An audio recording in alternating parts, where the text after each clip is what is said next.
வணக்கம். இன்றைக்கி நம்ம மசாலா சின்ன லைஃப் ஸ்டைலில் நெத்திலி கருவாடு வறுவல் எப்படி பண்ணுறதுன்னு பார்ப்போம். இதுதான் தேவையான பொருள். நான் நெத்திலி கருவாடு ஒரு கைப்பிடி அளவுக்கு எடுத்து நல்லா க்ளீன் பண்ணி வச்சுருக்கேன். ஸோ நான் இது வந்து ஒரு 5லேருந்து 10 வாட்டி நல்லா தண்ணி விட்டு அலசியிருக்கேன். நீங்கள் மண் அதிகமாக இருந்தால் நீங்கள் இன்னும் கொஞ்சம் அதிகமாக அலசுகிற மாதிரி இருக்கும். அலசும் போது ரொம்ப அழுத்தி அலசிட வேண்டாம், இல்லை கருவாடு உடஞ்சிரும். இதுதான் நம்ம கூட சேர்க்க போகிற மசாலா. வெறும் மிளகாத்தூள் ஒரு 1/2 ஸ்பூன், மல்லித்தூள் 1 ஸ்பூன், கரம் மசாலா ஒரு 1/4 ஸ்பூன், 1/4 ஸ்பூனுக்கு கம்மியாக மஞ்சத்தூள், அப்புறம் தேவையான அளவு உப்பு. வாங்க எப்படி பண்ணுறதுன்னு பார்ப்போம். நம்ம வறுவலுக்கு மசாலா ரெடி பண்ணிடலாம். மிளகாத்தூள், மல்லித்தூள், கரம் மசாலா, மஞ்சத்தூள் கூட தேவையான அளவு உப்பு சேர்த்துக்கிறேன். இப்போது இதுக்கு லைட்டாக தண்ணி விட்டு மசாலா கலந்துக்கலாம்.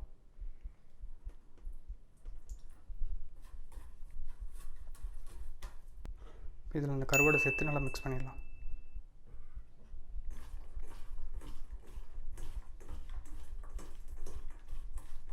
இப்போ இது நல்லா ஊறட்டும். ஒரு 10லேருந்து 15 நிமிஷம். 10 நிமிஷம் ஆச்சு. சட்டி நல்லா காஞ்ச உடனே 3லேருந்து 4 ஸ்பூன் எண்ணெய் விட்டுக்கிறேன்.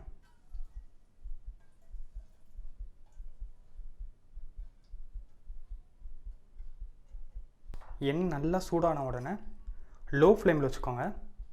வச்சுட்டு கருவாடை சேர்த்துடலாம்.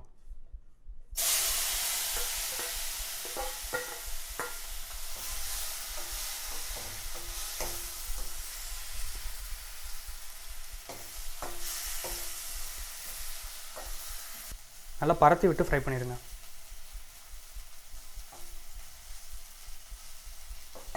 அப்பப்போ கிளறி விட்டுட்டே இருங்க.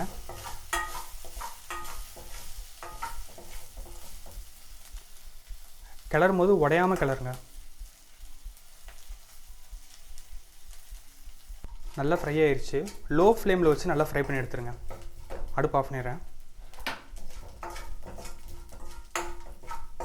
நெத்திலி கருவாடு வறுவல் ரெடி. வீட்டில் ட்ரை பண்ணி பாருங்கள். ட்ரை பண்ணி பார்த்துட்டு எப்படி வந்துச்சுன்னு கமெண்ட்ஸில் சொல்லுங்கள். மீண்டும் ஒரு சூப்பரான ரெசிபியோட நெக்ஸ்ட் வீடியோவில் உங்களை பார்க்குறேன்.